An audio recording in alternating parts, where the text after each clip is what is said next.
Hello and welcome back to Municipal Matters here on your TV. Once again, I'm your host, York Bellsmith. Still to come on this episode, we're going to talk with Aaron Pierce, Managing Director of the Capitol Theatre in Port Hope, about their upcoming summer season. But right now, we're joined by Ralph Torrie from Blue Dot Northumberland. Ralph, thank you very much for taking the time to come in to talk about what I know is a very important topic, very near and dear to you.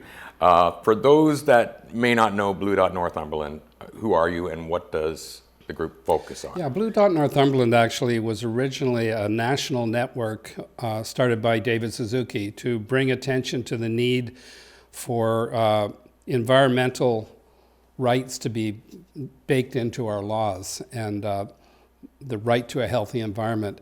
And the objective was largely achieved with amendments that were made to the Contaminants Act, and the network disbanded.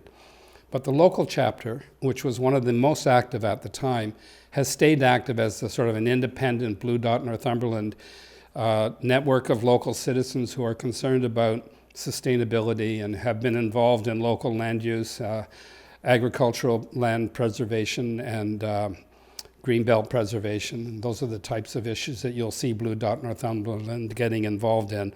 And of course, this latest proposal from OPG to put a monster nuclear plant right on our lakeshore has now grabbed the attention of the organization.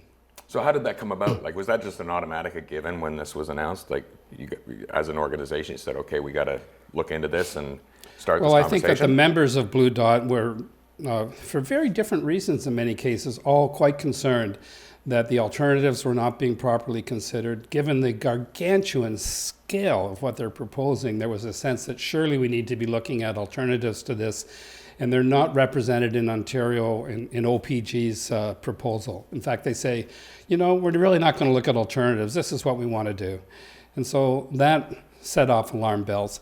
I think the concerns in the Blue Dot group are a mix. There's concerns about just the size of this. Never mind, largest in the world, right? Is it the largest in the world, twice the size of the General Motors plant in Oshawa in terms of its footprint.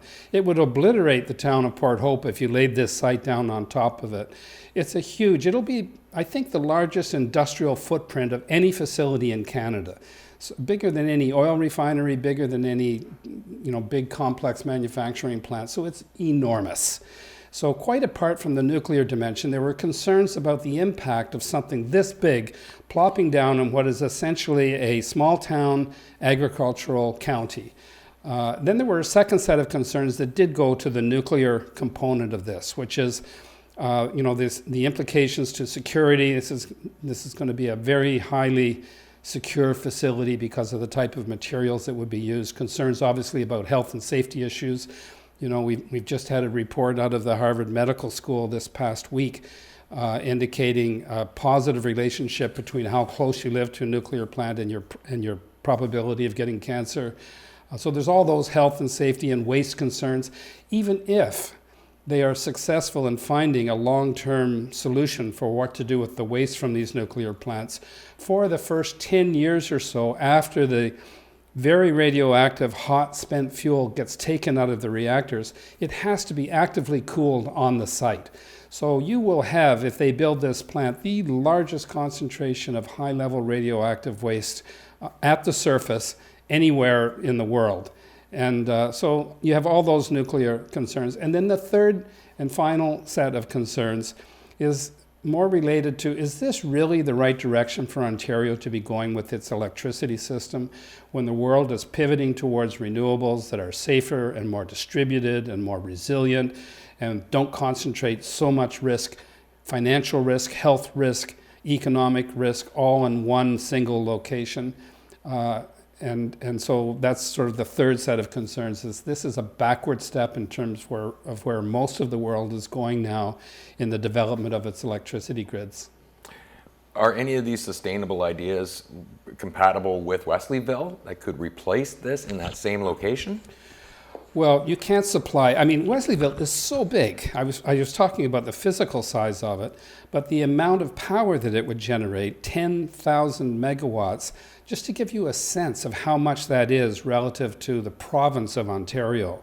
On average, the entire province, all of the cities, all of the factories, all of the lights and motors, everything adds up on an average day to about 15,000 megawatts.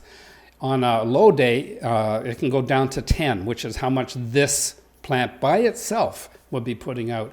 And even on the coldest winter day, it only gets just above 20,000 megawatts. So you're talking about putting a huge concentration of electricity generation on one single spot. And while you could put alternatives there, you're not going to be able to provide the whole province with renewable energy from one 1,300 acre site.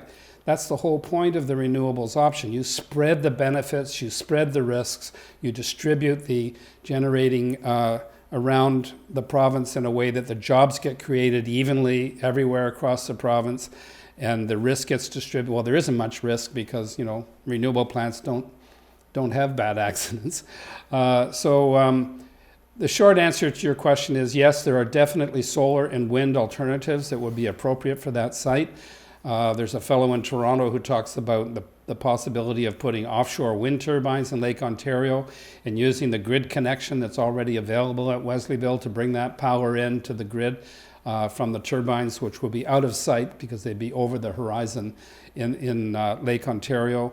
The site itself is perfectly suited for solar. In fact, there's a relatively large solar farm not too far from the site that they want to build this nuclear plant at, which, by the way, ironically, is the site of a former plant that got started and never finished, as local people will know. That smokestack that sits out there at Wesleyville was part of a fossil fuel generating plant that Hydro thought they were going to need and railroaded through and started building it. And before they even finished it, they realized, no, actually, this is not such a great idea. And if you have that kind of scenario playing out with a nuclear plant, a 10,000 megawatt nuclear plant, if they get started on this and 3 or 4 years into it find out it was a mistake, you're going to have an awful scar out there that will make what's there now, the eyesore that's out there now, you know, look relatively benign. So these are all these reasons and more make Blue Dot and the members of Blue Dot feel we really need to slow down, take a long, hard look at the alternatives. Let's not make the same mistake that Ontario Hydro has made over and over again in the past, which is to rush into a capital expansion plan and then find out halfway through it that it didn't need to build as much or even any of the plants that they were proposing. This happened in the 70s and the 80s with those gas plants in the 2000s, and this feels a lot like deja vu right now.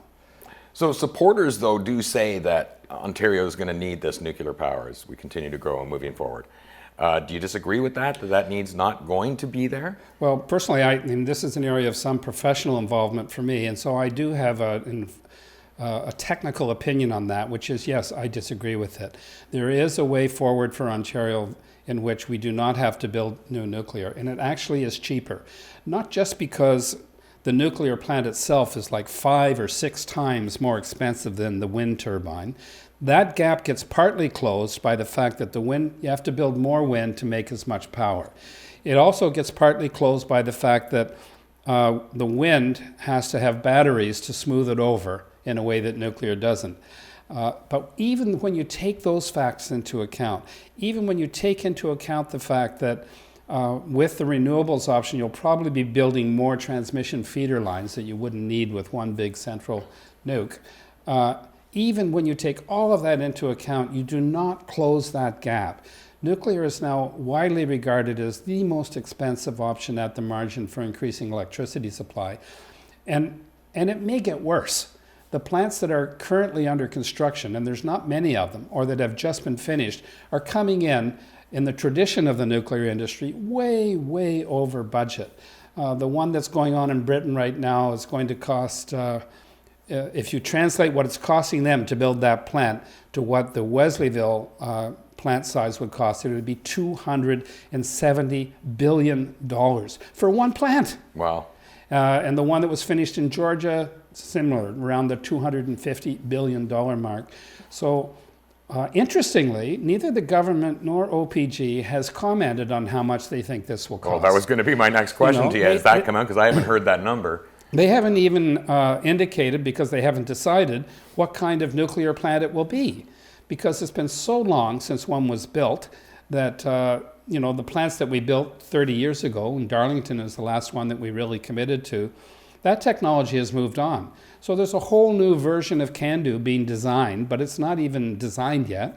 There are a couple of American-style reactors which are on the short list, which involve, by the way, using enriched uranium, which brings a whole other set of security concerns into the equation.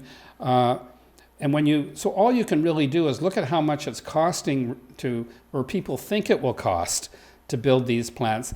And even with what people think it will cost, people like the real experts at the National Energy Lab in the US and so on, they're saying you're looking at least $180 to $200 billion for this plant, and it could go much higher.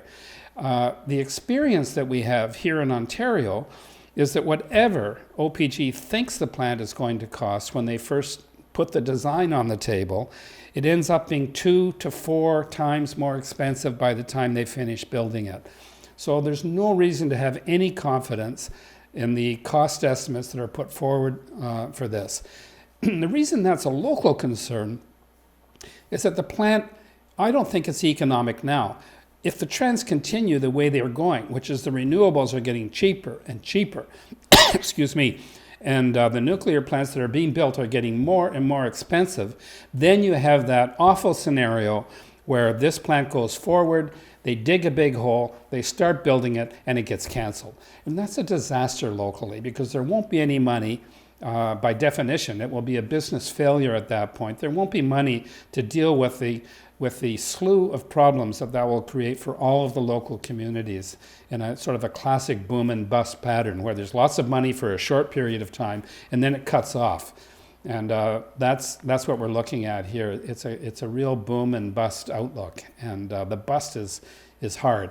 And I think, frankly, and I grew up here, I think that the character of the county, the small town, the agricultural communities, the smaller villages and all of that, I don't think it will survive this. You think that gets lost I think that gets lost. Yeah. And you know, some people say, well, it's inevitable. Toronto just gets closer and closer. And it's true, although we have that green belt protecting us, which has been an issue that the Blue Dot has fought hard on. But this would come down like a hammer blow on that culture. It would be definitely the end of Northumberland County as we know it, and the rapid suburbanization or whippyization, if you like, of Northumberland County. And that's not why people come here. They come here because they're trying to get away from that. And now this plant would radically change that. You have to try and get your head around the scale of what they're talking about to really appreciate why I feel this way. It's an enormous plant, and it will have permanent and irreversible impacts on the local economy and on the local culture if it goes forward. It will bring jobs for sure. Right. A hurricane brings rain. If you can't spend $200 billion without creating jobs, even if you're hydro, which is not particularly efficient at generating jobs, but they spend enough money that they create jobs. The jobs themselves are well-paying, which sounds good at first, but what that means is that local farmers, local businessmen will have a very difficult time competing with those wages, which are almost double the average wage in Northumberland County. So it brings in sort of a two-tiered structure to your working class in the county, where you've got some people that are earning those six-figure salaries at hydro, and you have other people that are really struggling at half that in order to get by. And that creates all kinds of tensions in communities where this has happened. And there's lots of evidence about what this kind of boom and bust cycle looks like in local communities. All of that needs to be taken into really serious consideration before Northumberland County and Port Hope in particular, I guess, should be expected to sacrifice everything that it has become over the past couple of hundred years in order to serve the electricity needs of suburban Toronto. Do you see a role for nuclear energy at all? Well, we are so deep into it in Ontario that it can't be turned off, Right. but it doesn't need to be expanded. My own analysis indicates that we could have a gradual phasing out of it over the next 25 years, but you've got to stop building the new ones. The retubing, it's a done deal. It doesn't cost as much as building a new one, although that as is typical of hydro, The last one that they announced, which is the Pickering B retubing, is like 3 times as much per reactor as what it costs to retube the last one. So even there, we're seeing this trend where they just can't seem to do what every other industry is able to do, which is bring down their unit costs over time. The next nuke is always more expensive than the last one, whether it's a rebuild of an old one or whether it's a brand new site. And they take so long to build that over 10 years, that adds another risk, because the competition, the wind turbines and the solar panels and the way they work together with storage, that stuff can be built in less than a year. Okay, so that's kind of my next question. So Yeah. you want to talk about the renewables. How long would it take before they could realistically come online? Well, they're here. And in most parts of the world, they are growing much, much faster than the alternatives. In fact, renewable wind and solar and battery growth rates globally are double the fossil fuel growth rates in terms of investment. We now have jurisdictions in Australia and in Europe, that are in California now, which are getting high percentages of their total electricity supply from wind and solar and with battery backup. This is the future. There's no question about it. It's beautiful. You spend the money up front. There's no fuel costs. So you've got inflation protection with this kind of technology. And there's very, very low operating costs. So once you get it built, the turbines just turn and the sun just shines and the batteries do their thing. And it doesn't involve all of the risk and expense of operating a great big steam generator. And by the way, when the day is done, a big nuclear plant, it's a steam engine. Right. It's very inefficient, about 30%. Like for every unit of electricity that would come out of that plant, over 2 units go into Lake Ontario as low temperature heat. Can you imagine how much heat that is, considering the size of the plant that they're proposing? And you can't get past that. The laws of thermodynamics when it comes to steam engines are immutable, and so you're stuck with that inefficiency. It's an old way of making electricity. It prevailed in the 20th century. It's not going to prevail in the 21st century. Whether it's nuclear or coal or oil or natural gas, boiling water to make steam, to turn a big turbine, to make electricity, it's a dead technology. So let me ask you, can renewables plus storage meet the same needs as nuclear? Yes. Simple answer. Yes. And there's lots of interesting things happening in that regard. The electric vehicles, as they grow, their batteries are underutilized on any given day of the week. Just like in your gas car, you use only a small amount of the gas in your tank on any given day. By making sure that the charging network for the electric vehicles can not only charge the cars, but receive electricity from the car batteries when the grid needs it, we can provide much of the short-term storage that we need in this future from our electric cars. Yes, you'll still need some of these big utility battery facilities that we're building, but in the long run, the electric vehicles are an enormous source of storage. Another thing is interconnecting Canada makes a huge difference. In this future that's coming, if we can create essentially the equivalent of the 20th century highway system or the 19th century railway of MacDonald, with the 21st century cross-Canada integrated electricity system, then when the wind is blowing in one part of the country, but not in another, you can share. Right, when the okay. sun is shining on the prairies, but maybe not so much at that point in the day in Ontario, you can share. When the grid is so you can take advantages of the time differences, of the differences in the pattern of wind, to make a much more efficient system. And that reduces the amount of renewable generators that you have to build in the first place. It reduces the amount of battery storage that you have to build.